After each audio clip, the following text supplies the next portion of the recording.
Welcome back to the MK10 YouTube channel, where today I will be tearing all the Call of Duty campaigns I have played. This was suggested from my last video last week, so I thought I might as well get it done if that's what has been asked. But before we get started, please hit that sub button down below, hit the like button and ring that bell so you can get notified whenever any videos go live.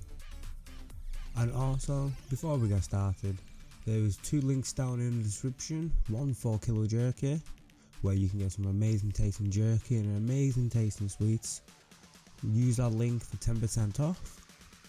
And also there will be one for Red Dragon, where you can get some very well made PC accessories and apparel. For using my link, you will get 5% off. And needless, let's get into the video. And we're going to start off with obviously everyone's first Call of Duty campaign, which is Call of Duty 4, which I'm going to put at an A tier. I'm not going to put it in an S tier, because I don't think personally that it is worthy of that tier, but it did get me into the game series, which yes, most people did get into this time, but I actually started with a game after this and then went back to this one. The campaign, it was fun, I'm not gonna lie, and it did start off one of the greatest trilogies of games in this series, so we can't discount all that. But I just don't think it's an S tier campaign, I should say. And obviously moving on, we'll go to World of War, which same A tier. Let's just say it was not as fun as Call of Duty 4, but it was like as a standalone story in between, it was worthy of an A ranking, especially some of the missions where obviously you're in a tank. You're trying to take out the other tanks in that. I can't remember what mission that is. I think it was like halfway through the game. I personally absolutely fully enjoy that mission, and just being able to go to back in that time, he was able to go back into World War II. Obviously, that wasn't anything I would play yet, because I haven't even played Medal of Honor or anything like that yet. It was just Call of Duty. So this, making his way into that game, absolutely loved it. Then after Call of Duty World of War, you had Modern Warfare 2, which I'm going to put as a B tier. I don't think this campaign was actually as good as Call of Duty 4. Obviously, most sequels in any sequel world, like any game, every movie, most sequels do not do as well as the original game. But this game, I think there was more focus on the multiplayer than the single player for this game. They was trying to bring this multiplayer back and bring it into the limelight more than the campaign. And obviously, they was trying to make the multiplayer a bit more fun, especially with all the Spec Ops and all that as well, because obviously zombies from World War. But as I was saying, we're talking the campaigns mainly from this. And for me, it has to go B tier, because to be honest with you, I'm going to bump it down to a C tier.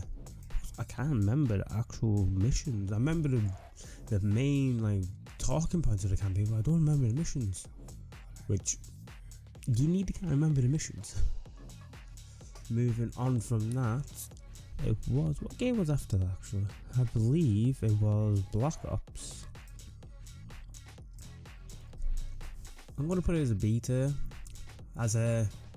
This one I mainly played with my friend from high school. I mainly played with him, so it was his save file. Black Ops, it was another trilogy that they kicked off. It wasn't, for me, Black Ops was not as good as the Modern Warfare trilogy. I can't even call it Black Ops a trilogy because there's 4 of them, but you know what I mean. It's a very good game. I do enjoy it. The campaign was with Mason bringing Woods in. It was a very good choice. bringing something new and bringing a more gritty, like Cold War era gameplay was an amazing choice. And that's all I can really say about it. It was like Modern Warfare 2. I do not remember quite a lot of the missions, but I do remember obviously those iconic scenes like everyone else. And after that we have Modern Warfare 3. Where to put you? B or C? I'm gonna put it B, because I did actually play this campaign a lot. Not the one I played the most, that's coming up later, but it is still a very good campaign. I'm not going to deny. It is a good campaign. It's worth a play. And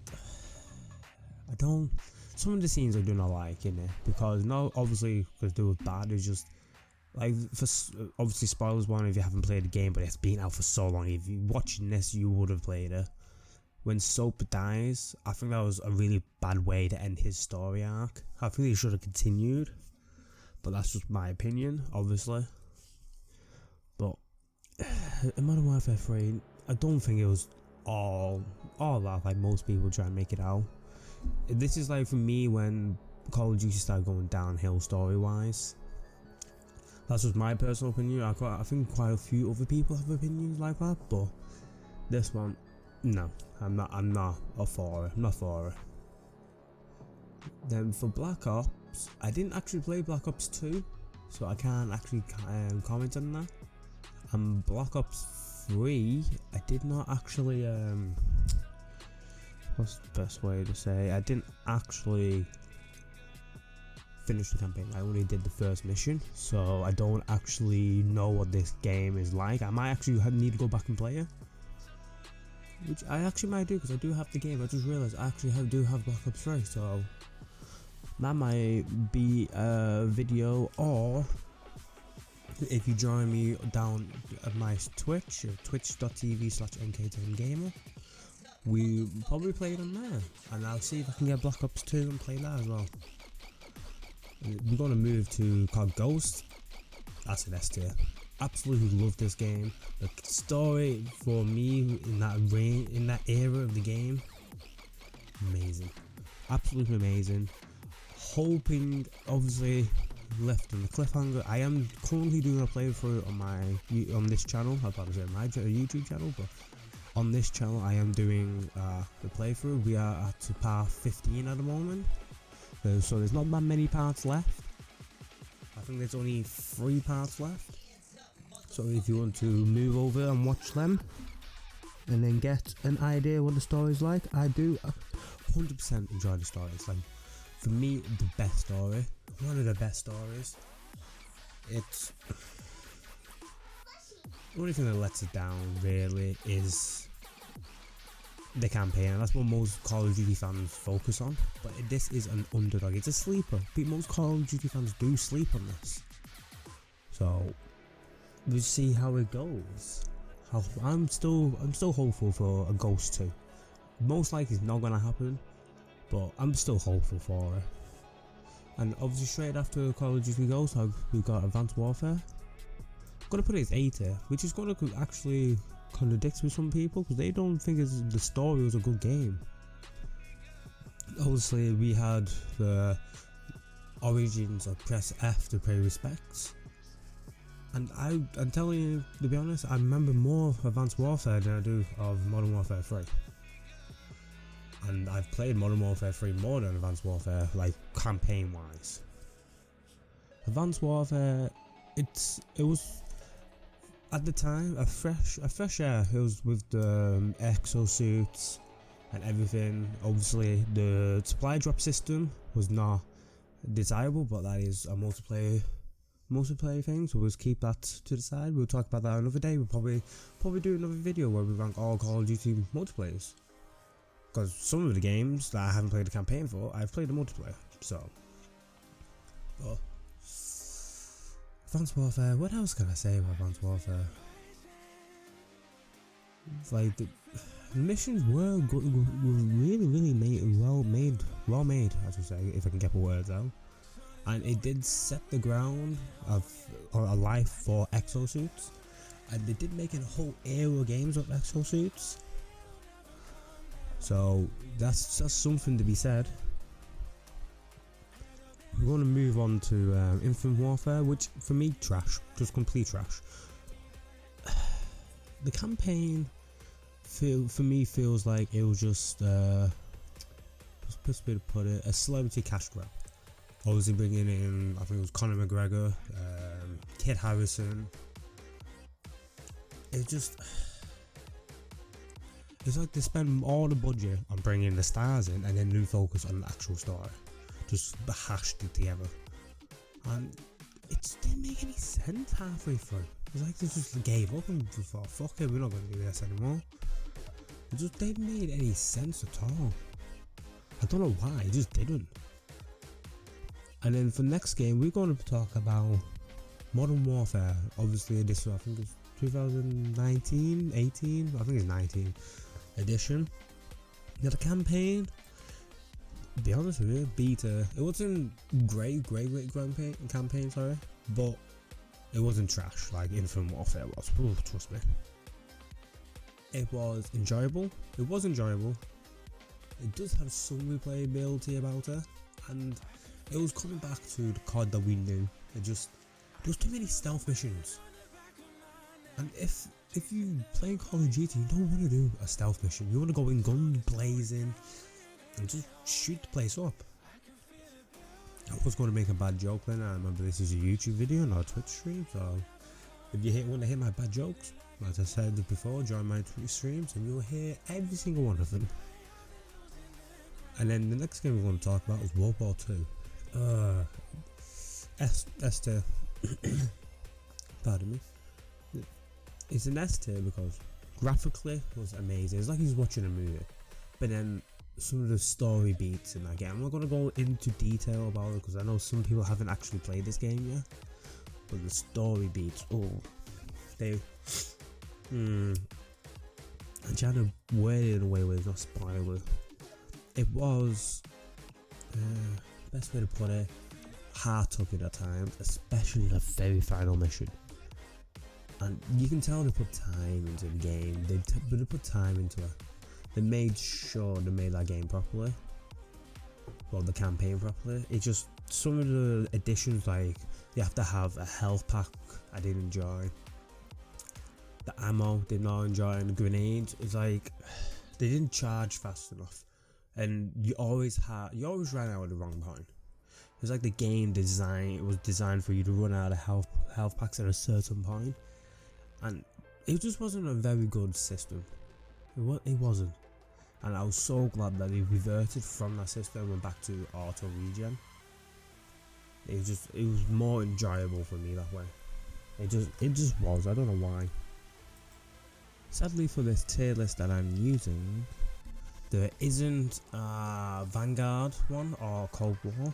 I didn't actually play Cold War, so I can't comment on the campaign. I have seen playthroughs, but because I haven't personally played it, I'm not going to comment on it. And Vanguard. The campaign was way too fucking short. It was way short. Like I was playing it, I was getting the feeling that I was halfway through the game. So I was like, that's why normally I'd play 4 hours and I feel like I'm halfway through. I'll stop and play the next day when I'm more fresh so I can enjoy the ending more. Nope, I was 1 mission away. Who makes a game that short now? And it's not like you can make the excuse that it was focusing on multiplayer. I can talk about Vanguard multiplayer in a completely different video and make that even longer than this one. Yes, I still play Vanguard, I'm not gonna lie, I still play it because I'm leveling guns up. That's the only reason why I play it. So I can level a gun up and get it. And that's it. I'm not playing it for any other reason. So that's why I'm gonna put Vanguard. If I had it here, I would put Vanguard in the trash section next to Infinity War, and that's for the campaign. Like I stated earlier in the video, I might do one for all multiplayers, all Call of Duty multiplayers, but leave a comment down below of what you would like me to do next, what you would like me to tier next, if you would like me to do operators or other shooters or just do anything in general. Just leave a comment down below. I'll see if I can get around to it. This has been MK. Thank you for your view. But just before I go, please hit the like button, sub, ring that bell so you get notified whenever I go live, or live with a new video, or if I comment something, or for anything, because I might comment in the community asking for ideas and stuff like that. But as I stated before, it's been MK, and I'm going to head back to the range. I'm going to go and work on some of my campaigns so I can actually remember them. Thank you and goodbye.